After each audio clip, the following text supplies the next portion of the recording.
Park मेडिवर्ल्ड को detail में discuss करने से पहले एक बार इस कंपनी को हम लोग इसका क्या बिजनेस मॉडल है, किस तरह से काम करती है, उसके बारे में डिस्कस कर लेते हैं। बिकॉज़ जब हम किसी भी कंपनी को फर्स्ट टाइम डिस्कस करते हैं हमारे इस चैनल पे, तो एक बार उस कंपनी का बिजनेस मॉडल भी डिस्कस करते हैं और किस-किस तरह से उस कंपनी की तरफ से एग्जीक्यूशंस है, मैनेजमेंट की किस-किस तरह से अपने बिजनेस को लेके ग्रो कराने को आउटलुक है, उसके बारे में डिस्कस करते हैं।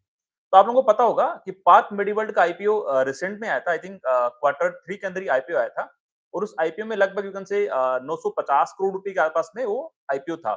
उसमें से 750 करोड़ रुपीस का इन लोगों ने फ्रेश अलॉटमेंट के थ्रू अपने फ्रेश इश्यू शेयर्स किए थे।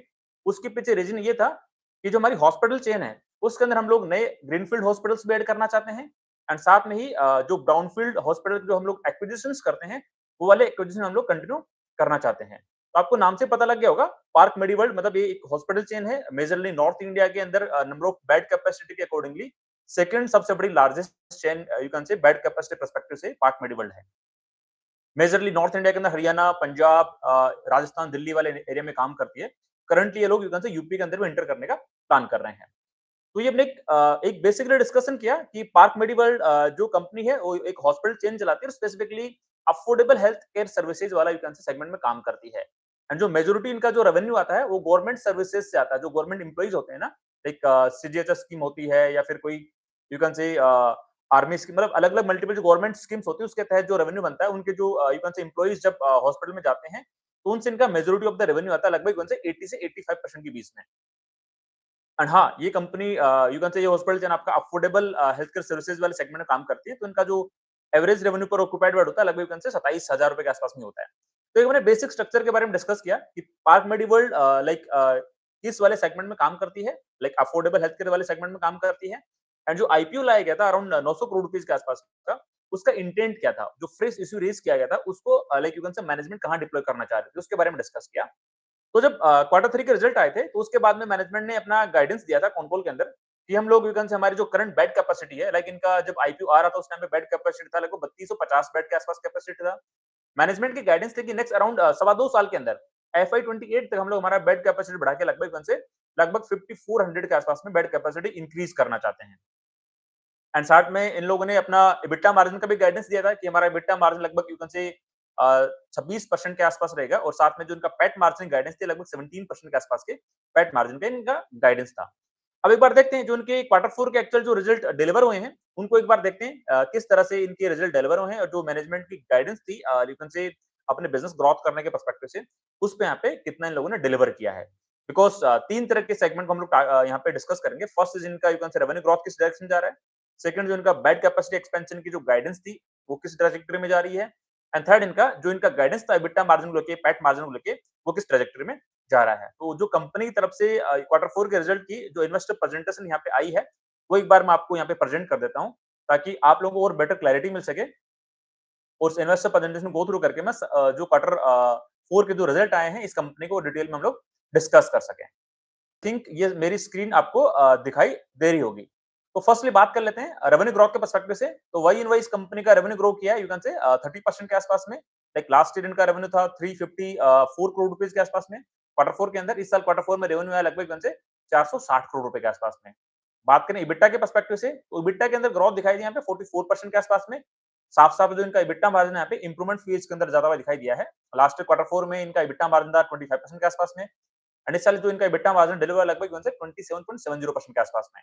बात करें प्रॉफिटेबिलिटी के पर्सपेक्टिव से, तो इनका प्रॉफिट वाई ऑन वाई लगभग 47% से ग्रो किया है एंड लास्ट ईयर इनका जो पैट मार्जिन था लगभग 15% के आसपास में था, तो इस बार ग्रो होकर कितना हो गया है 16.70% के आसपास में हो गया है।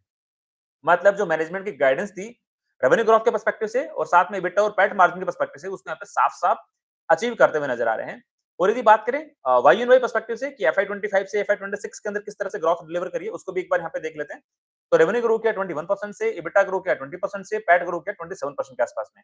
तो यहाँ पे भी साफ-साफ जो इनका यू कैन से जो अपना बिजनेस ग्रोथ करने की गाइडेंस होती है अराउंड 22-23% के आसपास में, उसको यहाँ पे साफ-साफ डिलीवर करते हुए दिखाई दे रहे हैं। अब जो बाकी के पैरामीटर्स होते हैं एक हॉस्पिटल बिजनेस को लेके, उनको भी एक बार डिस्कस कर लेते हैं।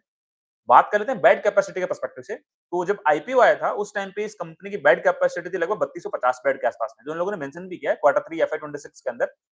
इन लोगों ने क्वार्टर 4 के अंदर आगरा में एक हॉस्पिटल इन लोगों ने एक्वायर किया है। आई थिंक केपी ग्रुप का एक हॉस्पिटल है।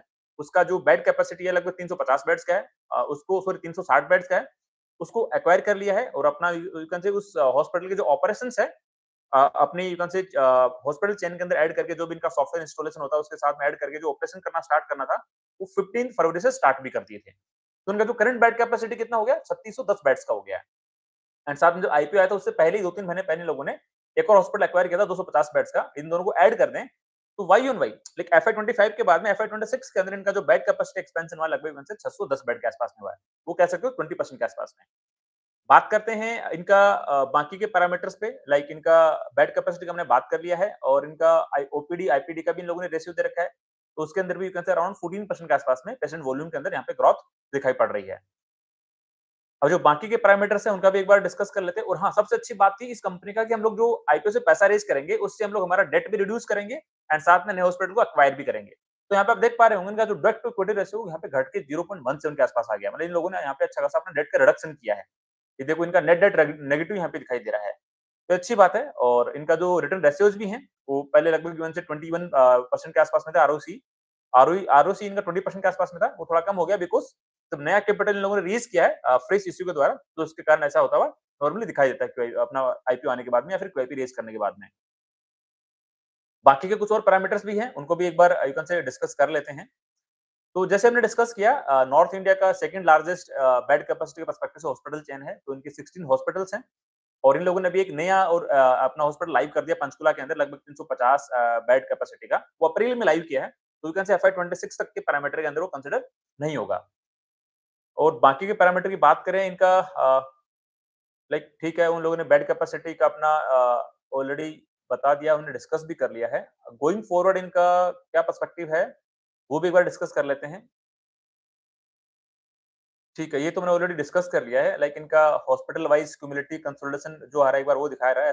इसमें ऐसा कुछ पॉइंट नहीं आता है, बाकी कुछ और पैरामीटर देखने की कोशिश करते हैं। ये सारे इन लोगों ने दिखाए इनके बाकी अलग-अलग रीजन्स के अंदर किस तरह से इनका हॉस्पिटल वर्कआउट करते हैं, उनका इन्फॉर्मेशन दिया है। ये हॉस्पिटल वाइज़ बेड कैपेसिटी का वो इन्फॉर्मेशन दिया है। तो मतलब एज़ सच हम लोग ओवरऑल नंबर्स को डिस्कस करने की कोशिश कर रहे हैं। मतलब यहाँ पे मैं हॉस्पिटल वाइज़ नंबर डिस्कस करने पे नहीं बैठूँगा बिकॉज़ वो फिर वीडियो बहुत लंबा हो जाएगा। और हाँ, इनको इनके जो डॉक्टर्स हैं, वो फिक्स्ड एम्प्लॉइज़ डॉक्टर्स होते हैं एज़ सच। जो बड़े-बड़े हॉस्पिटल के जो डॉक्टर होते हैं ना, अपोलो फोर्टिस वो लोग यू कैन से as a consultant you can से 2 आवर्स के लिए, 3 आवर्स के लिए ऐसा कोई यहाँ पे यू कैन से थीम नहीं है। कंप्लीटली यहाँ पे जो हॉस्पिटल में ये डॉक्टर्स हायर करते हैं, वो कंप्लीट वहाँ पे फुल टाइम बैठते हैं। बाकी के पैरामीटर्स को डिस्कस करें और हाँ, ये सबसे इंपॉर्टेंट पैरामीटर है। लाइक स्पेशलिटी वाइज़ इनका रेवेन्यू बाइफरकेशन क्या है? बिकॉज़ जैसे हम लोग डिस्कस करते हैं ना मैक्स हेल्थकेयर का डिस्कस करते हैं, यथार्थ हॉस्पिटल डिस्कस करते हैं, अपोलो का डिस्कस करते हैं। तो उनका जो सुपर स्पेशलिटी वाला जो रेवेन्यू होता है ना, वहाँ पे उनका रेवेन्यू कंट्रीब्यूशन ज़्यादा होता है, जिसकी वजह से जो उनका एआरपॉप का नंबर होता है ना, एवरेज रेवेन्यू पर ऑक्यूपाइड बेड, वो बढ़ जाता है। तो यहाँ पे आप देख पा रहे होंगे जो इनका न्यूरोलॉजी से रेवेन्यू आता है, मतलब इनका जो सबसे बड़ा रेवेन्यू आता है इनका इंटरनल मेडिसिन से, जिसका एआरपॉप का नंबर सबसे कम होता है। मतलब इंसान को जुकाम-बुखार हो गया या फिर यू कैन से डेंगू हो गया तो एडमिट हो गया पेशेंट वहाँ पे 5-7 दिन के लिए उस तरह से। तो उनका जो इंटरनल मेडिसिन वाला सेगमेंट है, वहाँ पे लगभग 30% रेवेन्यू कंट्रीब्यूट करता है। जो यहाँ पे यू कैन से इस ऑब्वियसली इंटरनल मेडिसिन से आपका एवरेज रेवेन्यू पर ऑक्यूपाइड बेड यहाँ पे हमेशा कम ही रियलाइज़ होता है। तो ऑल्दो ये लोग भी टारगेट कर रहे हैं कि ईयर ऑन ईयर इनका आई थिंक 2 साल पहले इंटरनल मेडिसिन अराउंड 38% कंट्रीब्यूट करता था, वो घट के अभी 29.50 हो गया। बाकी सेकंड कैटेगरी में न्यूरोलॉजी आती है लगभग 15% के आसपास में, फिर यूरोलॉजी आती है अराउंड 10% के आसपास में। ऑन्कोलॉजी का सेगमेंट इनका अभी यू कैन से बहुत ही कम दिखाई दे रहा है। मतलब सबसे लोवेस्ट है स्पेशलिटी में 6.4% के आसपास में। बिकॉज़ जो मैक्स हेल्थ केयर है, उनका ऑन्कोलॉजी वाला वर्टिकल सबसे ज़्यादा कंट्रीब्यूट करता है। यथार्थ हॉस्पिटल का जो ग्रेटर नोएडा वाला हॉस्पिटल है, वहाँ पे ऑन्कोलॉजी वाला वर्टिकल 20% का रेवेन्यू कंट्रीब्यूट करता है और मैनेजमेंट का गाइडेंस भी है यथार्थ वाले केस के अंदर कि हम लोग ऑन्कोलॉजी या फिर जो बाकी के सुपर स्पेशलिटी वाले सेगमेंट है, उनका रेवेन्यू कंट्रीब्यूशन बढ़ाना चाहते हैं। तो ये लोग भी ट्राई कर रहे हैं। यहाँ पे दिखाई दे रहा है साफ-साफ वाई ऑन वाई वाले केस के अंदर। बाकी का इनका आईपीडी से ही मैक्सिमम रेवेन्यू आता है, ओपीडी से यू कैन से अराउंड 4-5% के आसपास में ही है और ये यहाँ पे जो मैनेजमेंट टीम है सारे डॉक्टर्स ही हैं। डॉक्टर अजीत गुप्ता जी ने इस हॉस्पिटल चेन की स्टार्ट करी थी। ये इनके बेटे हैं डॉक्टर अंकित गुप्ता, वो अभी प्रमोटर और मैनेजिंग डायरेक्टर डायरेक्टर भी हैं। और यदि बात करें बाकी के कुछ और पैरामीटर्स की लेट्स से कुछ और स्लाइड्स के अंदर कुछ मिले तो उनकी भी एक बार डिस्कशन करने की कोशिश करते हैं। ये इनका यू कैन से जो ट्राई सिटी के अंदर लाइक आपका ये कह सकते हैं लाइक पंचकुला, मोहाली, चंडीगढ़ के अंदर इनका यू कैन से जो बेड कैपेसिटी एक्सपेंशन करने की टारगेट है 850 बेड यहाँ पे यू कैन से टोटल बढ़ाने का इनका टारगेट है। उसमें से 350 बेड और एक पुराना 250 बेड तो उन लोगों ने ऑलरेडी लाइव कर दिया है, बाकी का 250 बेड इनका लाइव होना बाकी है। अब बात करते हैं कि बेड कैपेसिटी एक्सपेंशन के पर्सपेक्टिव से जो इस यू कैन से डिस्कशन का सबसे इंपोर्टेंट स्लाइड हो सकता है। मैनेजमेंट का यहाँ पे गाइडेंस देखो, FY26 तक इनका बेड कैपेसिटी कितना हो गया? ऑपरेशनल 3610 बेड का हो गया है। इनका गाइडेंस है कि FY28 तक they are targeting total 5460 bed target कर रहे हैं, मतलब 1850 बेड का यहाँ पे एक्सपेंशन करना चाह रहे हैं। तो कितना ग्रोथ रेट हो जाएगा बेड कैपेसिटी एक्सपेंशन का? 51% से। नेक्स्ट 2 इयर्स के अंदर this hospital chain is targeting कि मेरा बेड कैपेसिटी एक्सपेंशन यहाँ पे लगभग 50% से ज्यादा हो जाए, मतलब सीजीआर के रूप में कन्वर्ट करेंगे तो लगभग 25% के आसपास में आएगा। और यही सबसे अच्छी बात है। यदि आप अपना बेड कैपेसिटी लेट से 22, 23, 24% के आसपास में टारगेट करते हो, यदि आपका एयरपोर्ट का नंबर ग्रो करता है जिस रेट से, तो दोनों को मिला के आपका रेवेन्यू इजीली अराउंड 25% के ऊपर से ग्रोथ कर सकता है। ऑल्दो इनका इनका जो एयरपोर्ट का नंबर होता है, एवरेज रेवेन्यू पर ऑक्यूपाइड बेड का नंबर होता है, उतना ज्यादा नहीं होता है। 27,000 के आसपास था इस साल के FY26 के अंदर। पहले समथिंग 26,000 के आसपास में था, पहले अराउंड 24-25,000 के आसपास में था। तो इनका जो एवरेज रेवेन्यू पर ऑक्यूपाइड बेड उतना ज्यादा नहीं होता है। बट ऑल्दो जो गवर्नमेंट ने यहाँ पे अपने जो यू कैन से सर्जरीज के चार्जेस रिवाइज करे थे, आई थिंक FY26 के किसी क्वार्टर में न्यूज आई थी। होपफुली यदि वो स्कीम जब इंप्लीमेंट हो जाएगी तो इनका जो एयरपोर्ट का नंबर है वो ग्रो कर सकता है, बट वो एक डायरेक्शन में एक बार ही ग्रो करेगा, बाद में सस्टेनेबली उतना रेट से ग्रोथ नहीं कर पाएगा। सिंगल टाइम कर जाएगा जब से वो स्कीम अप्लाई होगी। जो गवर्नमेंट ने चार्जेस यू कैन से अपग्रेड करे थे अलग अलग सर्जरीज के, उसके बाद में एक बार सिंगल टाइम का एयरपोर्ट का ग्रो कर जाएगा, लेट्स जो 10% से हो या फिर 8% से हो। उसके बाद में नॉर्मली यहाँ पे देखा जा रहा है इनका जो लास्ट 2-3 साल का जो एयरपोर्ट का नंबर है वो उतना हाई रेट से ग्रोथ नहीं कर रहा है। लाइक नॉर्मली यू कैन से 3-4% के आसपास में ग्रोथ करता है। बाकी कुछ और पैरामीटर है उनको भी एक बार डिस्कस करने की आई थिंक कोशिश कर लेते हैं। कुछ और पैरामीटर जो उन लोगों ने शेयर करे उनके बारे में। तो तुमने रिजल्ट तो डिस्कस कर ही लिया है। लेट्स से कुछ और पैरामीटर्स इनका है तो आई थिंक मैक्सिमम डिस्कशन हमने कर लिया है। तो मेजॉरिटी ऑफ द डिस्कशन हमने कर लिया है और इनका जो करंटली जो यू कैन से बैलेंस शीट के अंदर जो कैश बचा हुआ है समथिंग समथिंग यू कैन से 400 करोड़ रुपीस के आसपास का इनका कैश अभी भी बैलेंस शीट के अंदर बचा हुआ है, जिसको यूटिलाइज करेंगे फर्दर यू कैन से 300 431 करोड़ रुपीस का कैश इनके पास पड़ा हुआ है, जिसको यूटिलाइज करेंगे फर्दर ग्रीनफील्ड एक्सपेंशन में भी और आपका ब्राउनफील्ड एक्सपेंशन के अंदर भी। तो जो आईपीओ से जो पैसा आया था उसका राइट यूटिलाइजेशन किया है इस वाले हॉस्पिटल ने, मतलब डेट भी रिपेमेंट किया है एंड साथ में ही लाइक आप कह सकते हो एक हॉस्पिटल को एक्वायर भी किया आगरा वाले को, समथिंग 250 करोड़ रुपीस के आसपास वो डील हुई थी। ठीक है। तो ये ओवरऑल नंबर को डिस्कस करने की कोशिश करी है, लाइक पाक मेडिवर्ल्ड के जो क्वार्टर 4 के नंबर्स आए उनको डिस्कस करने की कोशिश करी है। तो यदि नंबर्स को यदि समराइज करने की कोशिश करें तो यहाँ पे साफ-साफ दिखाई दे रहा है, कि वाली हॉस्पिटल चेन है ना, इसका यू कैन से मेजॉरिटी ऑफ द रेवेन्यू आता है वो गवर्नमेंट स्कीम से आता है। मतलब गवर्नमेंट एम्प्लॉइज जो होते हैं जब वो जाते हैं अपना ट्रीटमेंट कराने, तो उस वाली स्कीम से इनका मेजॉरिटी ऑफ द रेवेन्यू आता है। तो सिंपल सी बात है, इनका यू कैन से 83-84% रेवेन्यू गवर्नमेंट स्कीम से आता है। और जब आपका रेवेन्यू गवर्नमेंट स्कीम से आता है तो फिर उस हॉस्पिटल को उतना प्रीमियम वैल्यूएशन मिलता नहीं है। और यही सबसे बड़ा रीज़न है, मतलब यू कैन से जो बाकी के बड़े हॉस्पिटल्स हैं लाइक मैक्स है, अपोलो है, फोर्टिस है, उनको जो एक प्रीमियम वैल्यूएशन मिला हुआ है, इस हॉस्पिटल को शायद नहीं मिलेगा। ऑल्दो कंपनी के मैनेजमेंट का लास्ट कॉन कॉल के अंदर कहना था कि हम लोग हमारा जो यू कैन से गवर्नमेंट स्कीम से जो रेवेन्यू आता है उसको घटा के हम लोग 80% पे लाएँगे, FY28 तक उसको 75% तक ले आएँगे। बट अगेन मतलब आप यदि उसको इम्प्रूव करने की कोशिश भी करोगे तो अच्छी बात है, बट 75% रहेगा FY28 तक, वो भी तो बहुत बड़ा चंक है ना आपका टोटल रेवेन्यू का। तो यही पॉइंट है, यदि आपका इतना बड़ा चंक होगा तो आपका यू कैन से रेवेन्यू कंट्रीब्यूशन गवर्नमेंट से आएगा अराउंड 75-80% के आसपास में, तो आपको मार्केट एक प्रीमियम वैल्यूएशन क्यों देगा? मैक्स हॉस्पिटल जैसा, यू कैन से अपोलो हॉस्पिटल जैसा। तो एक यहाँ पे पॉइंट आता है, यू कैन से नेगेटिवली थोड़ा मेरे को प्ले आउट होता हुआ यहाँ पे दिखाई देता है। बट अगेन लाइक मैनेजमेंट का कहना है कि लाइक हम लोग यू कैन से लास्ट 10-15 सालों से गवर्नमेंट के साथ में काम कर रहे हैं और हमें बहुत अच्छी ऐसी एक्सपर्टीज है हमारे रिसीवेबल्स को टाइम पे यू कैन से पेमेंट करवाने की गवर्नमेंट की तरफ से। तो वाला फैक्टर है, मतलब नॉर्मल का रहता है कि हम लोग जब कोई पेशेंट गवर्नमेंट एम्प्लॉय जब यहाँ पे एडमिट होकर ट्रीटमेंट लेके जाता है, तो लगभग-लगभग 3 महीने, 4 महीने के आसपास में वो पेमेंट हमें दुकान से गवर्नमेंट तरफ से क्रेडिट हो जाता है। और वो साइकिल अच्छा खासा बना हुआ है। इसी की वजह से जो उनका सीएफओ है, कैश फ्लो फ्रॉम ऑपरेशन है, यहाँ पे हमेशा पॉजिटिव ही दिखाई पड़ता है। तो ओवरऑल कह सकते हैं Park Mediworld you can say recently IPO listed company है। मैनेजमेंट भी बहुत बुलिश है। अपना you can say bed capacity expansion next around around 2 साल के लिए अराउंड 24-25% के आसपास में टारगेट कर रही है। ग्रीनफील्ड एक्सपेंशन भी कर रही है और ब्राउनफील्ड एक्सपेंशन भी कर रही है। ऑल्दो FY28 के बाद का भी इन लोगों ने गाइडेंस दिया था कि हमारा बेड कैपेसिटी लगभग 5400 बेड हो जाएगा। तो नेक्स्ट 5 साल के अंदर हम लोग इस बेड कैपेसिटी को डबल कर लेंगे। बट उस पे नहीं जाएँगे। नेक्स्ट जो 2 इयर्स की जो गाइडेंस है, जो टारगेट है, प्रोजेक्शन है मैनेजमेंट की तरफ से, पहले उनको हम लोग यहाँ पे यू कैन से एनालिसिस करने की कोशिश करेंगे। अब पॉइंट यहाँ पे ये आता है कि ऑल्दो मैनेजमेंट बोला है कि हमारे पास में अच्छा खासा कैश सरप्लस पड़ा है, हम लोग कैश फ्लो जनरेट भी करते हैं हमारे ऑपरेशन से, उसी को यूटिलाइज करेंगे ग्रीनफील्ड और ब्राउनफील्ड एक्सपेंशन के अंदर। बट यदि जरूरत पड़ी तो हमने अभी हमारा जो प्रमोटर का जो इक्विटी है टोटल हॉस्पिटल मतलब टोटल शेयर होल्डिंग है तो अराउंड मोर देन 80% के आसपास में, तो उसको फिर से डाइल्यूट कर लेंगे नई you can say bed capacity expansion करने के लिए। बट अगेन नेक्स्ट 2 इयर्स के लिए यहाँ पे साफ-साफ होराइजन दिख रहा है। एनएफ इनके पास you can say bed capacity expansion को लेके जो उनको कैश चाहिए वो यहाँ पे साफ-साफ दिखाई पड़ रहा है। बिकॉज़ इनकी मैनेजमेंट का कहना है कि हमारा जो पर बेड यू कैन से ओपन करने का जो हमारा खर्चा पड़ता है, कैपेक्स पड़ता है लगभग यू कैन से 35 लाख रुपए के आस-पास पड़ता है। जो मैंने बाकी के हॉस्पिटल डिस्कस करे थे, मैक्स डिस्कस किया था, हमने यथार्थ हॉस्पिटल डिस्कस किया था, उसके अंदर यू कैन से पर बेड इनका कैपेक्स पड़ता था लगभग यू कैन से 80 लाख रुपए के आस-पास में। इसका यू कैन से 35 लाख रुपए के आस-पास में क्यों? जब तो मैनेजमेंट ने यहाँ पे क्लियर आंसर दिया कि लाइक हमारा 35 लाख इसलिए होता है बिकॉज़ हम लोग यहाँ पे मेजॉरिटी ऑफ द हमारा जो एक्सपेंशन होता है बेड कैपेसिटी का वो ब्राउनफील्ड एक्सपेंशन से होता है। मतलब जो एक्जिस्टिंग दूसरे हॉस्पिटल्स हैं जो अच्छे प्रॉफिटेबल नहीं चल रहे हैं, एनसीएलटी में जा चुके हैं, यू कैन से डिस्ट्रेस सेल हो रहा है, उन हॉस्पिटल को हम लोग एक्वायर करते हैं, हमारा ब्रांड वहाँ पे यूज़ करते हैं और उस हॉस्पिटल को ग्रेजुअली फर्स्ट ईयर के अंदर यू कैन से उसको हम लोग ऑपरेट करना स्टार्ट करते हैं और 3 साल तक हम लोग उस हॉस्पिटल विदिन 3 इयर्स हम लोग उस हॉस्पिटल को हमारा जो एवरेज एबिटा मार्जिन की गाइडेंस होती है अराउंड 26-27% के आसपास में, वहाँ तक उसको हम लोग ले आते हैं। तो मतलब एक यू कैन से एक सस्ती रेट पे सस्ते कैपेक्स पे यू कैन से यू कैन इनका बेड कैपेसिटी इंक्रीज हो रहा है। तो इनके पास जो करंट कैश पड़ा हुआ है, साथ में इनका जो नेक्स्ट 2 इयर्स का जो कैश फ्लो आएगा ऑपरेशन से, दैट इज़ सीम्स सफिशिएंट इनका नेक्स्ट यू कैन से जो बेड कैपेसिटी एक्सपेंशन करने के पर्सपेक्टिव से। बिकॉज़ अब जो खुद का हॉस्पिटल में एक्जिस्टिंग हॉस्पिटल में कुछ बेड कैपेसिटी ऐड करेंगे, वहाँ पे खर्चा कम होगा। जो यू कैन से नया हॉस्पिटल जो एक्वायर करेंगे, वहाँ पे इनका खर्चा ज़्यादा बढ़ेगा। तो उस वाले एंगल से यहाँ पे हमने डिस्कस करने की कोशिश करी। उनका पर बेड कैपेसिटी पर बेड जो उनका कैपेक्स है 35 लाख रुपए के आस-पास में ही है। और आपको पता ही है कि लाइक ये वाला हॉस्पिटल मेजरली टियर 2 सिटीज़ के अंदर काम कर रहा है। मतलब टियर 1 के अंदर नहीं है। यू कैन से आप ये नहीं बोलोगे कि दिल्ली की कोर मतलब जहाँ पे पॉश एरिया वहाँ इनका हॉस्पिटल है या फिर नोएडा के अंदर हॉस्पिटल है या फिर गुड़गाँव के अंदर हॉस्पिटल है, वहाँ पे नहीं है। हाँ, ये लोग कुछ-कुछ दिल्ली के आउटर में, हरियाणा के टियर 2, टियर 3 सिटीज़ के अंदर या फिर कह सकते हो राजस्थान के किसी शहर के अंदर अभी तो इन लोगों ने आगरा में ओपन किया तो you can say tier 2 kind of cities के अंदर इनका बेड कैपेसिटी ऐड हो रहा है तो वहाँ पे यू कैन से जो खर्चे आते हैं लैंड एक्विजिशन के और यू कैन से जो बाकी के कंस्ट्रक्शन कॉस्ट के वो थोड़े कम ही पड़ते हैं।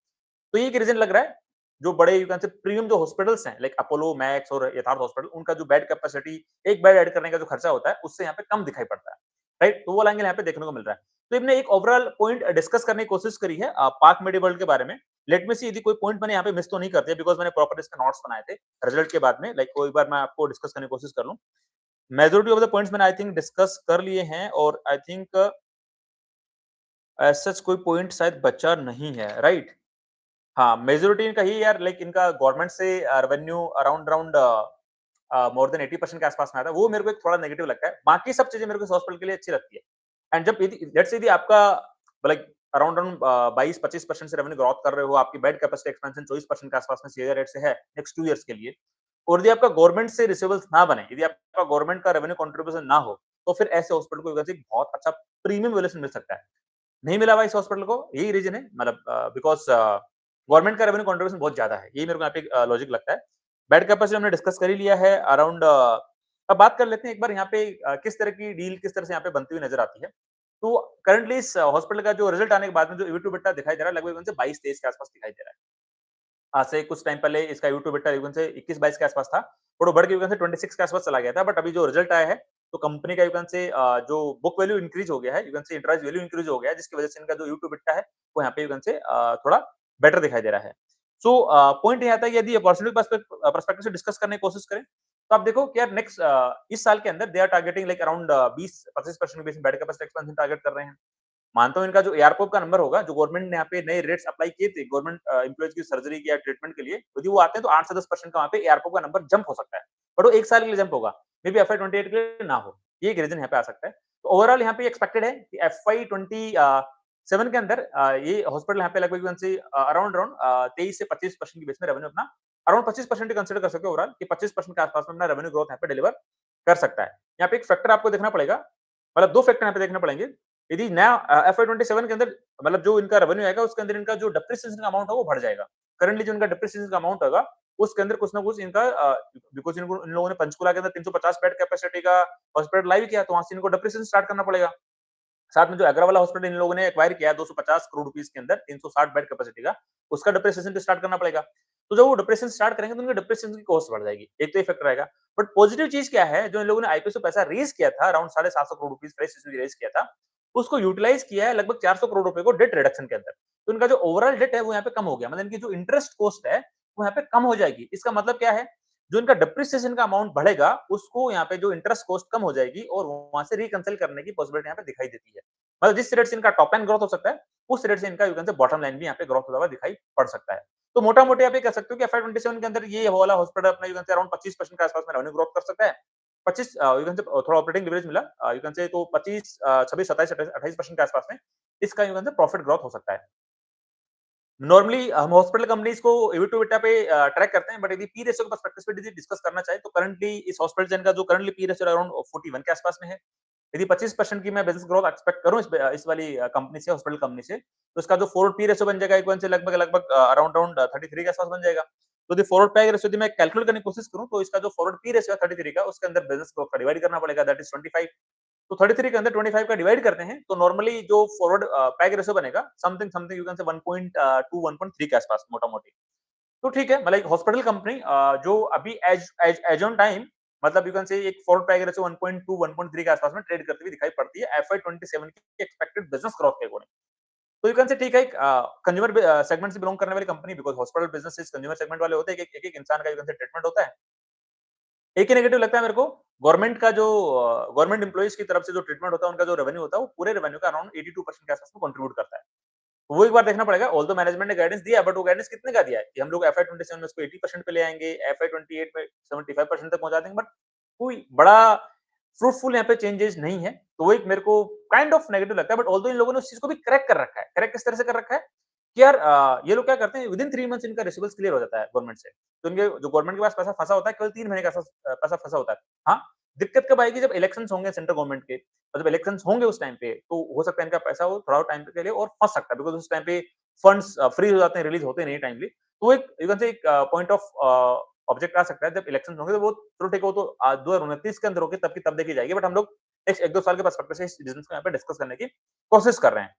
ओवरऑल कह सकते हैं, यदि इस बिज़नेस को यथार्थ हॉस्पिटल से कंपेयर करने की कोशिश करें, तो यथार्थ हॉस्पिटल का जो बेड कैपेसिटी एक्सपेंशन है, वो भी लगभग यू कैन से नेक्स्ट एफवाई 28 एफवाई 29 तक के लिए यू कैन से 25% और 30 अराउंड 25% के आसपास में bed capacity expansion growth rate है, एफवाई 28 तक के लिए।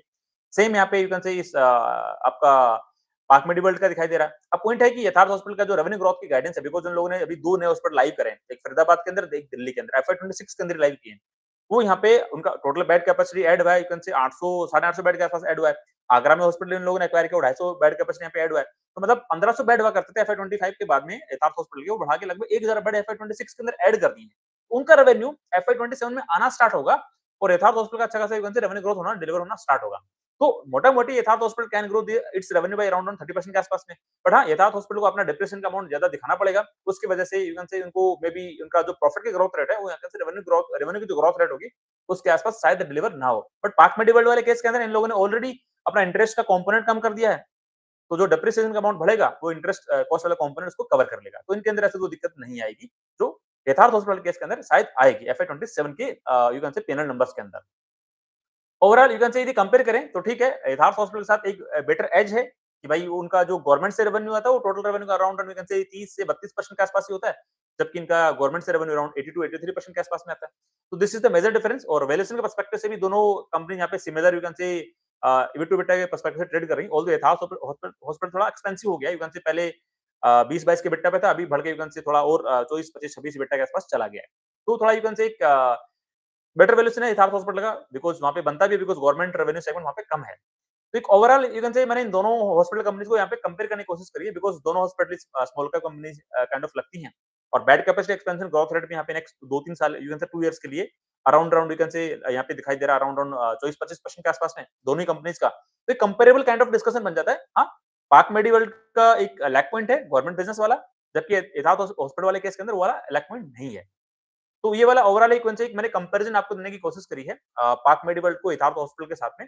हाँ, ओवरऑल कह सकते हैं, ठीक है, दोनों कंपनी जो हॉस्पिटल सेगमेंट से बिलॉन्ग करने वाली कंपनीज है, और ये वाला सेगमेंट जो होता है, यू कैन से एवरग्रीन यू कैन से कंज्यूमर बिजनेस होता है, बिकॉज़ लोगों की लाइफ़स्टाइल ऐसी हो गई है। लाइक जिस तरह से हम लोग खाना खाते हैं, बाहर का खाना खाते हैं, तो लोग बीमार पड़ेंगे, जाएँगे हॉस्पिटल, हॉस्पिटल का बिजनेस बढ़ेगा ही बढ़ेगा, सिंपल सी बात है। तो ओवरऑल मैंने यहाँ पे पार्क मेडिवर्ल्ड को यहाँ पे अच्छे से डिटेल में एनालिसिस करने की कोशिश करी है। साथ में जो मैनेजमेंट की लेटेस्ट कॉन कॉल हुई थी, उसमें भी यहाँ पे डिस्कस करने की कोशिश करी है। ऑल्दो क्वार्टर 4 के रिजल्ट के बाद में कॉन कॉल नहीं हुआ है, पर जो लास्ट कॉन कॉल थी क्वार्टर 3 के बाद में, उसको मैंने यहाँ पे यू कैन से समरी पॉइंट आपको बताने की कोशिश करी है। एंड लास्टली इसको मैंने यथार्थ हॉस्पिटल के साथ में कंपेयर करने के भी यहाँ पे कंपेयर करके एक पॉइंट ऑफ यहाँ पे आपके साथ में शेयर करने की कोशिश करी है।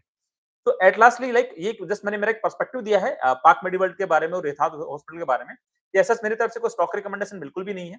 आप लोग अपनी खुद की रिसर्च करना, खुद की ड्यू डिलिजेंस करना, आपके जो इन्वेस्टमेंट एडवाइजर है उनसे डिस्कस करके डिसाइड करना कि आपको इस कंपनी को अपनी वॉच लिस्ट का पार्ट बनाना है या फिर व्हाट नहीं बनाना है। बिकॉज़ मैं बारी-बारी से आप लोगों को कहता रहता हूँ कि I am not a SEBI registered research analyst, I am not a SEBI registered investment adviser, so I am not authorised to give any stock recommendations.